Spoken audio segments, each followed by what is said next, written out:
The Rays' first and third baseman Michael Brousseau, Atlanta's Chad Sabatka, and Arizona's first and third baseman Kevin Cron, who is among the lead leaguers in lead leaguers. That's great, Brendan.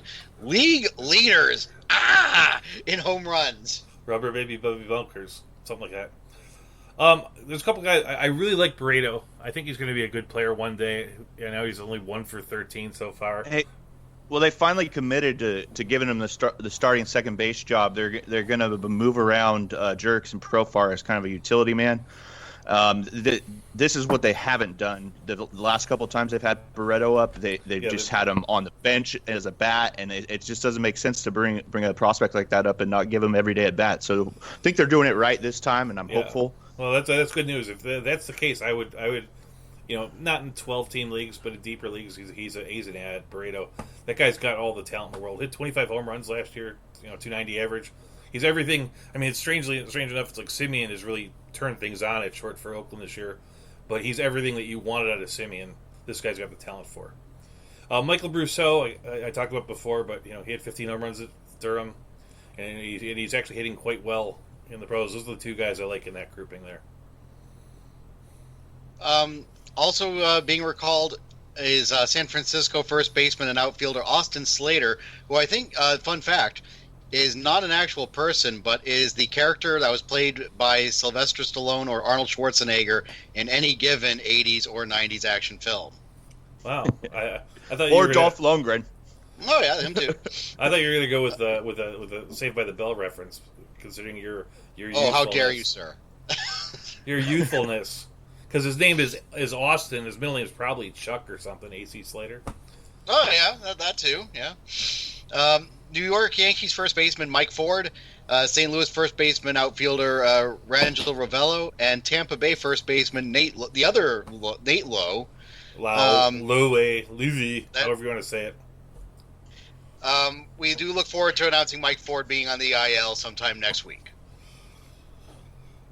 Yeah. I mean, not that we're looking forward to him personally being injured. That's just mean. Just the fact that he's on the Yankees kind of guarantees it, though. We can move past this. This is just those are just for your knowledge only. And yet there's still going to be 40 games above 500 by the time he gets injured, because there's no stopping that train. The American League ain't that good this year.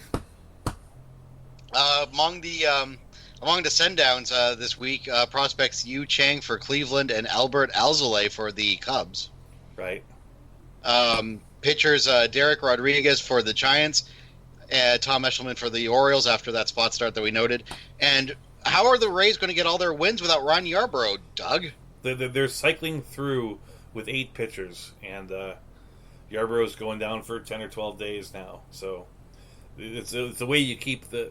If you're going to have a bullpen that has to work as hard as they do with the opener, you need to keep your bullpen fresh by giving them some time off in the minors. Also being sent down, A.J. Reed for the Astros and Hernan Perez for the Brewers. Those two guys were once very much loved in the fantasy world, and they haven't done a lot in a while. Perez actually had like 38 stolen bases one year. Huh. Among the releases this week were the Marvel film Spider-Man Far From Home, the surprisingly charming Danny Boyle comedy Yesterday. Also, that's a Danny Boyle film? Miller for... What? That's a Danny Boyle film? Yes. Wow. My folks took me to see that this weekend, and even though it's not my sort of film, not too shabby.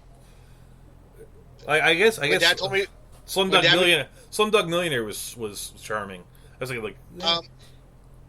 My dad told me it was from the producers of You've Got Mail, and I tried to run from the theater, but no, they found me, and they brought me back in, and I was prepared for 2 hours of pain. But instead of... No, it was all right. Did you give it a thumbs up, thumbs down? Closer to a thumbs up, which is rare for films that I've seen this year. But also released in a less happy way. Shelby Miller for the Rangers. Brad Boxberger for the Royals. Logan Morrison for the... Wait, I didn't know Logan Morrison even was on the Yankees. He's in their minors. He was in their minors. Oh. Kendrys Morales for the Yankees. Yonder Alonso for the White Sox, Jake Smolinski for the Rays, and Nick Chiuffo also for the Rays. I put Nick Chiuffo in there to see you pronounce it. This is just information. We can go pretty quick. Keep going.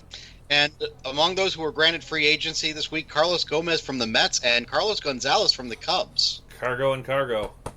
Those guys were awesome 5 years ago. A couple of minor trades went on this week, right? Right, Brendan? Yep. The Indians sent an international bonus slot money to the Rays for relief pitcher Andrew Velasquez. Cleveland sent their starting pitcher Asher Wachowski to the Orioles for cash. The Padres sent Matt Whistler to the Mariners, also for cash. Cash is a popular person right now in the trade world, let me tell you. Kevin Cash doesn't even know he's being traded all as often. He still thinks he's managing the Rays, the poor dope. There's a couple of signings here. One signing is there basically because I want to see if you can pronounce his name. Oh, I probably demolished that. And my apologies beforehand to him. Signings, the Brewers signed free agent Drew Smyly. The Tigers signed relief pitcher Trevor Rosenthal. We know you can get that out, buddy. And the Pirates signed infielder Gift Nguepe. That's not bad. It's actually pronounced Trevor. No. Do it! I'm going to get a Diet 7-Up just because I'm that bitter. No, that was actually pretty good. Actually, the reason that he's there is that he is the first player in the Major League Baseball history to come from the continent of Africa. So he's kind of an important figure that way. In the one untapped resource for Major League Baseball is that country. He was born in Petersburg, South Africa. Went to Rand High School. Anyway, if you follow South African baseball, you'll know these things. And that, my friend, is the rundown. Do you notice there were a lot of home runs hit this week? But why is it any different? Every week. I put together this list just for my own thing. These are guys that hit 2 home runs in the same game this week. How many do you think it is? All right, these are guys just this week who had 2 home runs in the same game. Jose Ramirez, Rudy Odor, Mark Semien, Danny Jansen, Dansby Swanson, Cody Bellinger, Yohan Makata, Ryan Cordell, Mike Trout, Victor Caratini, Evan Longoria, Rafael Devers, Yuli Gurriel, Jason Castro, Shohei Ohtani, Justin Smoke, Freddie Galvis, Eugenio Suarez, and Josh Bell had actually 3 in his timeout. There are too many home runs. Was that 20? That's a lot, isn't it? I didn't count it. Was that 20 guys? I think I tried to count while you were saying them. 4, 5, 6, 7, 8, 9, 10, 11, 12, 13, 14, 15, 16, 17, 18. I think it's 19. Okay. And there's no better broadcasting than just listen to me count. I should just do it in my head. But all right, I'm gonna give you. We did the first 3 trivia questions, which will come back to the end. I'm gonna give you the next 3 trivia questions, which will come back to the end. Number 4. Everybody remembers Shohei Ohtani hitting for the cycle due to their particular fetish with the guy. 2 other players also hit for the cycle this year, to much less applause. Name them. It's question number 5. What player has hit 17 doubles this year, moving from 40th all-time to 30th all-time, passing Roger Hornsby, Derek Jeter, Tony Gwynn, Chipper Jones, Manny Ramirez, Alex Rodriguez, Joe Medwick, and Al Simmons? And the last one is, what current brothers in Major League Baseball have the most combined home runs for 2019? That's question number 6. We'll come back to the end real briefly, and we'll give you the answers, but now we're into the heart of the matter. And now we're pleased to bring you our feature presentation.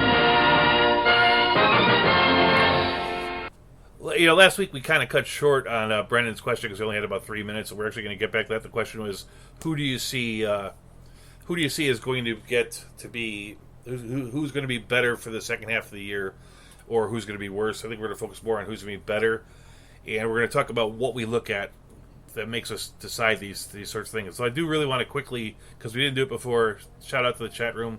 We got Patrick Stroopy Doop out there. We got Unholy Toledo. We got Cha-Cha. We got, among others, we have Michael Jackson out there. Former President Barack Obama. It's really a happening chat room. If you can't be in our chat room, well, you're just missing something. Come on out to Lenny Melnick Fantasy Sports. So, anybody you want to talk about? Somebody that you're high on, or somebody you talked about last week that you want to extrapolate on, Steve? Yeah, I've got a few here. I think the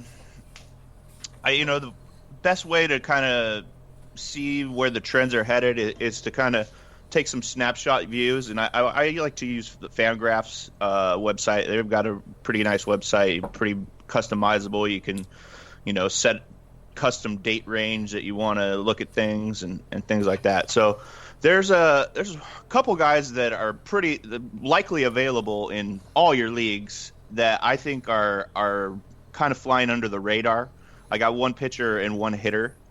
We'll start with the pitcher. I think Anthony Descalfani has been very unlucky lately. His BABIP has been close to 400, but his K per 9 is about 10. It's like 9.9 something, and his walks per 9 is down to 2. He's really starting to come into his own. Once that BABIP starts to normalize and gets back down to a sustainable level, I expect this guy to make a little bit of a run here. And I'm almost certain, unless you're in a very deep league, you could go pick him up on waivers right now. I mean, he's a guy that I've always thought has had talent. I've always worried because of where he pitches in Cincinnati, and he's never been able to he's put it together for good sized periods of time, but he's never been able to put together a complete season. He's always been the kind of guy that I would pick up and ride for a while, but maybe the second half of the season is the time to do that. Do you know how many? Yeah. Do you know how many home runs he let up? Because that's my one worry now this year. I'm sort of fixed. Or do you know his xFIP? Because that's basically a home run stat. No. Give me. I will in just a second. I have it up. Give me a moment. You brought up BABIP, and I think that people tend to go to that. Like we talked about the things that people go to. Like they go to BABIP right away. For pitchers, a high BABIP means that. I don't think lucky is the right word. It's just like it's some other word that's very near that. It's just like in the breaks of the randomization of life, you've gotten the wrong breaks more than the right breaks. It's not necessarily just like dumb luck. There's some real talent there, and some pitchers are going to be bad enough that they're always going to have a high BABIP, and some pitchers are going to be good enough that they're going to have it a little bit lower. There's some skill involved, but when a person has a BABIP that high of 400, then that's notable. I hear too many people will look at somebody and say like this guy is batting, 294, but he's got a BABIP of 327, so he's due for regression. Like, those things are actually in the same penumbra. They're in the same general area statistically. It doesn't have to do anything. The truth is, nothing has to do anything in a randomized world. If I flipped 10 heads and I flipped the next coin, what are the odds on the next one being a head? It's 50-50. Same as it always was. Same as it ever was. Same as it ever was. Actually, random fact of the day. I heard that if you use a penny to flip heads or tails, it'll more often be heads because there's more weight on that side of the coin. Or I guess it'd more often be tails because there's more weight on the head side of the coin. Yeah, there is some like I think that's only a penny, but anyhow, I heard that this week. I thought it was interesting. Internal flaws are always possible. They're there. I actually look at I probably brought you hear me bring it up. I look at a hard hit rate, and I'm not going to look at something that's like a gem like DeSclafani is available probably in 80% of leagues. Well, probably like in 60% of leagues. That's a guy you get everywhere. But I look at guys that like just haven't been that good so far that I'm hitting well. The one guy, I guess here, so there it's like Edward Encarnacion leads the AL in home runs, but he's got a 205 BABIP, and he's hitting 40% of his balls over 95 miles an hour, and an 8.3 barrel rate, which are both very good. He should have a much better batting average. It's not the batting average. His batting average should be better, like 250, but he should be much better than he is. I mean, right now, it's rare that you see the home run leader traded. And he's hitting, and right now at first base he's behind about 9 other players. He's a guy that's coming off second. The other guy who's hitting the ball hard, and I really hate recommending the guy, is with a 215 BABIP, a 40%, 95 and higher grade, and a 6% barrel rate, is a guy that people have been recommending for 3 years and has never done anything, and he's gotten past that point to me, is Michael Franco, third baseman of the Philadelphia Phillies. It's like he's a guy that should be hitting better there. You get these numbers off of Baseball Savant, and they have like So I made a similar observation with Encarnacion. I just,